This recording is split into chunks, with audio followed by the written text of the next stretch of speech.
अस्सलाम वालेकुम दोस्तों,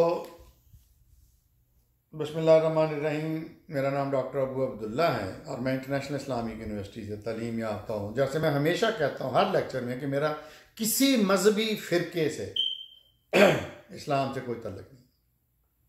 मेरा फ़िरका वही है जो कुरान सुन्नत नबी करीम सल्लल्लाहु अलैहि वसल्लम मेरे आका और साहबा का था। साहबा का भी नहीं, कुरान सुन्नत है। साहबा में भी बाद में गड़बड़ें शुरू हो गई थी। तो बताने का मकसद ये है कि जो मेरी रिसर्च है, तहकीक है, वो खालसतन बेस्ड है, नॉन मुतसब पे, नॉन प्रेजुडिस। मैं बिल्कुल किसी के ख़िलाफ़ कुछ नहीं लिख रहा या बता रहा, मैं सिर्फ हक़ाइक़ बयान कर रहा हूँ जो कि तारीख़ों में मौजूद हैं। कुरान सुन्नत के अलावा बाकी सब कुछ हिस्ट्री है, हिस्ट्री है, हिस्ट्री है। जो बाइबल है वो भी हिस्ट्री है। उनके बड़े बड़े बिशप मानते हैं कि ये तारीख है हज़रत ईसा की। तो खैर, ये शियाज़म का अगला लेक्चर है। अब्बासियों ने जब हुकूमत पर कदम जमा लिए तो शियों की सोच से दस्तबरदार हो गए, मगर शिया हजरात के लिए बगावत का मौका न था, क्योंकि ऐसी हर कोशिश को सख्ती से कुचल दिया जाता था। जाफ़र सादक जो थे, ये हज़रत इमाम हुसैन के बाद अगर कोई थोड़े से इम्पोर्टेंट बंदे हैं इमामत में तो जाफ़र सादक हैं, बाकियों का किसी को पता भी नहीं। जाफ़र सादक छठे इमाम थे। 765 ईस्वी में उन्होंने ऐलान किया कि वो अगरचे रसूलुल्लाह के अहले बैत हैं और सिर्फ वही इमाम बरहक हैं, मगर उनका असल काम बेनतीजा तसादम में उलझना नहीं है, बल्कि कुरान और इस्लाम की सूफियाना तर्जीह में शियों की रहनुमाई करना। उन्होंने कहा कि अली के सिलसिले का हर इमाम अपने दौर का रूहानी लीडर है। हर इमाम की तकर्री उसका पेशरो करता है, जिसके ज़रिए से नया इमाम हकीकत खुदाबंदी से मुतल्लक मख्फी इल्म से फैज़याब होता है, हिडन मीनिंग। हर इमाम मासूम और मुर्शिद कामिल। चुनाचे शियों ने सियासत तरक्की और तसव्वुफ़ अख्तियार कर लिया। जैसे मैंने पिछले लेक्चर में बताया था कि इस्लाम में पहली तसव्वुफ़ सूफियानापन शियों ने शुरू की। मराकबों और रूहानी रियासतों के ज़रिए उन्होंने बातनी इल्म दानिश हासिल करने की कोशिश की, जो कुरान के हर लफ्ज़ में पोशीदा है। शिया कुरान के लफ्ज़ी तर्जमे पर काने नहीं थे, बल्कि मतन को नई बसीरतों की बुनियाद बताते थे। इनकी एक बहुत बड़ी स्कॉलर हैं, उनका नाम मुझे ज़हन में नहीं आ रहा, शिया स्कॉलर हैं। उन्होंने बताया कि सूरा लैलतुल क़द्र जो है वो हज़रत फ़ातिमा के बारे में है। बड़ी हैरानगी की बात है कि लैलतुल क़द्र का मतलब है सूरा फ़ातिमा रज़ी अल्लाह अन्हा। मगर ये बात आम लोगों के जानने की नहीं थी, वो न जाने उसका क्या मतलब लेते। इसलिए शिया अपने रूहानी और सियासी नज़रियों को अपने तक ही महदूद रखते। जाफ़र सादक इमामत के मुतल्लिक़ मिथ दरअसल एक तख्लियाती विजन है। उनके नज़दीक एक गौर फिक्र करने वाला शिया जाफ़र सादक में खुदा के नूर की झलक देख सकता है। जाफ़र सादक ने बड़ी कामयाबी के साथ दीन को सियासत से अलग और मज़हब को इंसान का ज़ाती मामला बना दिया। शिया जानते थे कि मज़हब को सियासत से मिलाना ख़तरनाक है, और एक सदी के बाद ये बात साबित होकर रही, जब 835 ईस्वी में उस्मानी खलीफा ने दारुल खिलाफा समरना मुंतकिल किया, जो बगदाद से 60 मील दूर जनूब में वाक़।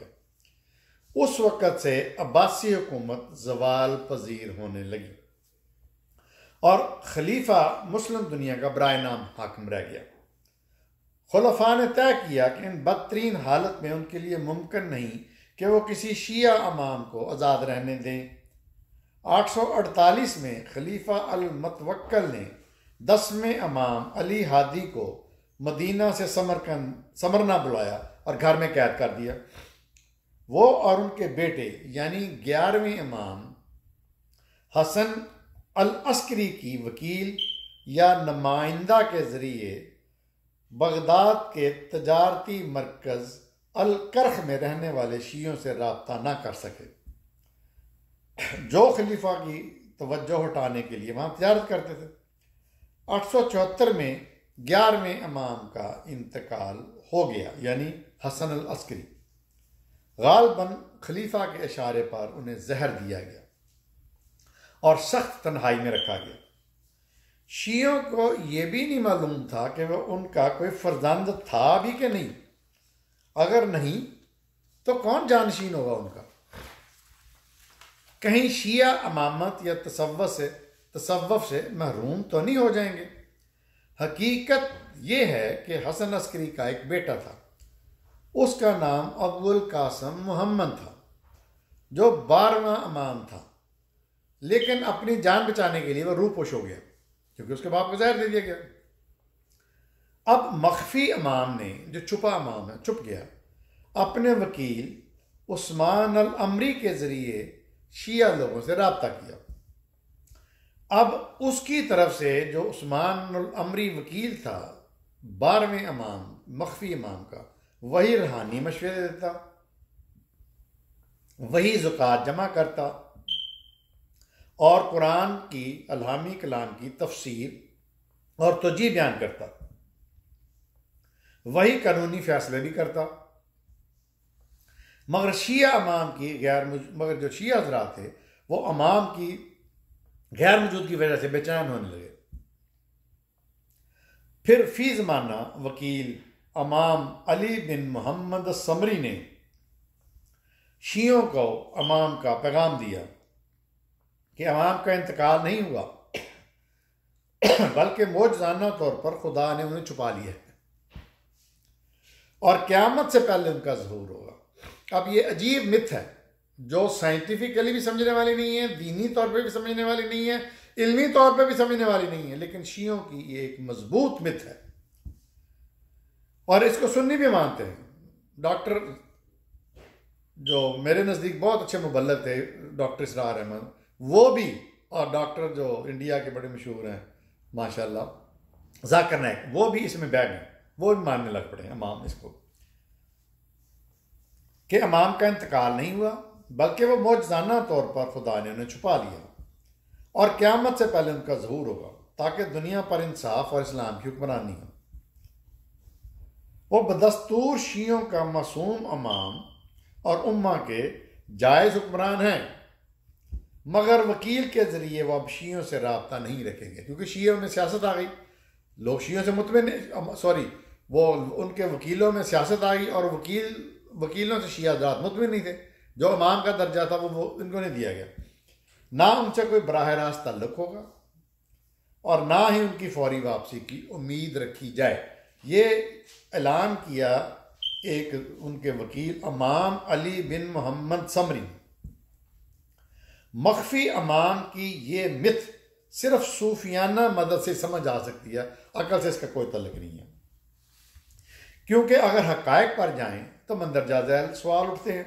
नंबर 1, इमाम दुनिया से गायब होकर कहाँ चले गए। नंबर 2, वो ज़मीन पर हैं या आसमान के किसी हिस्से पर हैं। नंबर 3, वो किस किस्म की ज़िंदगी बसर करते हैं। नंबर 4, क्या वो रोज़ बरोज़ उम्र रसीदा हो रहे हैं। नंबर 5, वो क्या खाते पीते हैं क्योंकि वो इंसान है। नंबर 6, वो अपने पैरोकारों की रहनुमाई कैसे करते हैं जबकि वह ना सुन सकते हैं ना देख सकते हैं। तो यहाँ मैं इस लेक्चर का एहतमाम करूँगा कि जो इनके 12वें इमाम, जिनका बाद में हम इमाम मेहदी का लक़ब मिला, ये उसके बारे में ये सवालात हैं। देखते हैं चैनल डॉक्टर अब्दुल्ला।